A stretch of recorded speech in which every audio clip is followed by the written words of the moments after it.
নমস্কাৰ বন্ধুসকল, আজি মই আপোনালোকক এটা আসন কৰি দেখুৱাব ওলাইছোঁ আৰু এই আসনটো মহিলাসকলৰ বাবে এই আসনটো খুবেই প্ৰয়োজন, কাৰণ মহিলাসকলৰ বেছিভাগৰ পিচিঅ'ডিৰ প্ৰব্লেম থাকে। মই যিমান পাইছোঁ মোৰ ব্যক্তিগত অভিজ্ঞতাত বহুতৰ পিৰিয়ডছ ইৰেগুলাৰ হৈ থাকে, চিষ্টৰ প্ৰব্লেম থাকে, অভেৰী ইউটেৰাছ বহুতৰ সমস্যা থাকে। লগতে কিছুমানৰ পিৰিয়ডছৰ সময়ত ফ্ল'য়িং বেছি হয়, কিছুমানৰ কম হয় বা পেটৰ বিষ হয়, বিভিন্ন ধৰণৰ সমস্যা থাকে। তো তেওঁলোকৰ কাৰণে এই আসনটো খুবেই প্ৰয়োজন।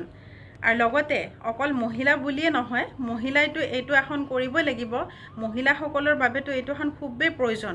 লগতে পুৰুষসকলেও এই আসনটো খুব কৰিব লাগে, কিয়নো মোৰ নিজৰ ব্যক্তিগত অভিজ্ঞতাৰ পৰা মই পাইছোঁ বেছিভাগ পুৰুষৰে সাইটিকাৰ প্ৰব্লেম থাকে। তো যদি এই আসনটো পুৰুষসকলেও অভ্যাস কৰে, তেতিয়া পুৰুষসকলৰ এই আসনটোৰ ফলত তেওঁলোকৰ সাইটিকাৰ প্ৰব্লেম লাহে লাহে ঠিক হয়। এইটো আসন প্ৰথমতে হয়তো বহুত কৰিব নোৱাৰিব পাৰে, কাৰণ ভৰি ফ্লেক্সিবল লাগিব, ভৰি ফ্লেক্সিবিলিটি বঢ়াব লাগিব। লাহে লাহে তেওঁলোকে কমকৈ আজি যদি 10 বাৰ কৰিলে কালি 20 বাৰ, এনেকৈ 50, 100 এনেকৈ প্ৰতিদিনে 500লৈকে যদি এই আসনটো কৰিব পাৰে, তেনেহ'লে পিচিঅ'ডিৰ প্ৰব্লেম ঠিক হৈ যাব মহিলাসকলৰ, পুৰুষসকলৰ সাইটিকাৰ প্ৰব্লেম ঠিক হ'ব, ভৰিৰ ফ্লেক্সিবিলিটি হ'ব, বিভিন্ন ধৰণৰ সমস্যাৰ পৰা দূৰ হৈ থাকিব। গতিকে আহকচোন, মই এই আসনটো আপোনালোকক কৰি দেখুৱাম। আৰু লগতে মই এই আসনটো কৰাৰ আগত মই মোৰ ব্যক্তিগত কিছু অভিজ্ঞতা আপোনালোকৰ মাজত মই শ্বেয়াৰ কৰিব ওলাইছোঁ। বন্ধুসকল, 2016 চনত যোগৰ ক্ষেত্ৰখনৰ লগত মই জড়িত হৈছিলোঁ। পূৰ্বাঞ্চল য়োগা মহাবিদ্যালয়ত মই যোগ শিক্ষা গ্ৰহণ কৰিছিলোঁ আৰু সেইখিনি সময়ত যেতিয়া যোগৰ শিক্ষা গ্ৰহণ কৰিছিলোঁ, নিজকে বহুত লাকি বুলি ক'ম যে আমি সেইখিনি সময়ত যিসকল যোগৰ গুৰু পাইছিলোঁ, তেওঁলোকে আমাক ইমান ধুনীয়াকৈ শিকাইছিলে যোগৰ চিকিৎসা কেনেকৈ কৰে, যোগ মানে কি, যোগৰ নিয়ম, প্ৰতিটো বেমাৰত কোনটো আসন কৰিব লাগে, কোনসকলে এই আসনটো কৰিব লাগে, কোনসকলে নালাগে, কিমান কৰিব লাগে, খাদ্যৰ পৰা আদি কৰি সকলো ধৰণৰ। মই লাকি বুলি এইটো কাৰণে কৈছোঁ, গোটেইকেইজন সেই অভিজ্ঞ গুৰু একেলগে হয়তো কোনেও পোৱা নাই আমাৰ পিছত। মাধন মেম, অনিল ছাৰ, বিকাশ ছাৰ, শান্তনু ৰায় চৌধুৰী ছাৰ, দিব্যজ্যোতি দা, চিত্তা ma'am, Debajit sir, Shubhashish sir, এনাটমীৰ মেমগৰাকীৰ মই নাম পাহৰি গৈছোঁ। তেওঁলোকে যোগৰ জ্ঞান খুব সুন্দৰভাৱে আমাক প্ৰদান কৰিছিল।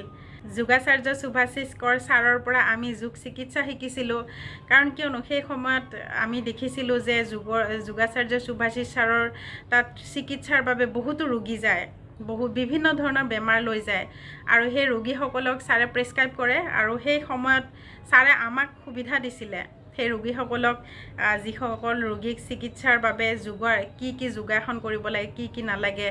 তো সেই সুবিধাটো পাইছিলোঁ কাৰণে হয়তো আজি 2-এজন ৰোগীক চিকিৎসা কৰি ঠিক কৰিবলৈ ভাগ্যকণ পাইছোঁ। তো সেইটো কাৰণে নিজকে ভাল লাগে। আৰু মই আৰু এটা ছাকচেছফুল ষ্টৰী অলপ ক'ব বিচাৰিছোঁ আপোনালোকৰ আগত। এগৰাকী মহিলা লগ পাইছিলোঁ, মহিলাগৰাকী 30+, আৰু তেওঁ অলপ শকত আছিল, পেটত ফেটছ আছিল, মেৰিড হয়। তেওঁৰ মানে পিচিঅ'ডিৰ প্ৰব্লেম আছিলে, আৰু তেওঁ মোক কাৰোবাৰ পৰা পালে মোৰ নাম্বাৰটো, কণ্টেক্ট নাম্বাৰ, ফোন কৰি ক'লে যে মেম, মোৰ এনেকৈ প্ৰব্লেম হৈছে, মোৰ পিৰিয়ডছ 6 মাহ ধৰি মোৰ পিৰিয়ডছ হোৱা নাই। তাৰপিছত এলোপেথিক ট্ৰিটমেণ্ট কৰি আছে, বহুত মানে মেডিচিনৰে মানে এখন সাগৰ, মই গৈ দেখিছোঁ মানে মেডিচিনৰে ভৰি আছে। তাৰপিছতে মই ক'লোঁ কি যে আপুনি এইবোৰ চব এৰি দিয়ক, আপুনি খালি এটা আসন কৰক, সেই আসনটো আপুনি ৰেগুলাৰ 500কৈ কৰক, তাৰপিছত চাব আপোনাৰ সেই সমস্যাটোৰ পৰা আপুনি সমাধান পাই যাব। প্ৰতিদিনে 500কৈ এই আসনটো আপুনি কৰিব লাগিব। তেওঁ সেই কথামতেই কৰিলে। প্ৰথমতেতো পৰা নাছিলে, ভৰি ফ্লেক্সিবলটো নাছিলে। লাহে লাহে মই কেনেকৈ ফ্লেক্সিবল কৰিব লাগে, কেনেকৈ কি কৰিব লাগে, গোটেইখিনি ষ্ট্ৰেচিং দিলোঁ, ফ্ৰী হেণ্ড কৰাই মেলি তাৰপিছত তেওঁ সেই আসনটো কৰিলে। লাহে লাহে প্ৰথমতে 100 কৰিছিল, তাৰপিছত লাহে লাহে তেওঁ 500কৈ কৰিব পাৰিলে। মই জয়ানগৰত আছিলে তেওঁৰ ঘৰ, দূৰ হয় কাৰণে মই যাব পৰা নাছিলোঁ, আৰু তাইক মই কৈছিলোঁ যে আপুনি বেলেগ নালাগে, যিহেতু পাৰা হৈছে আপুনি প্ৰতিদিনা 500কৈ এই আসনটো কৰি থাকক, আৰু ৰিজাল্ট যিদিনা পাব মোক ফোন কৰিব। তেওঁ 6 মাহ পিৰিয়ডছ হোৱা নাছিলে, তেওঁ মোক পুৰা এমাহৰ পিছত ফোন কৰিছে, কৈছে কি যে মেম মোৰ পিৰিয়ডছ হৈ গ'ল।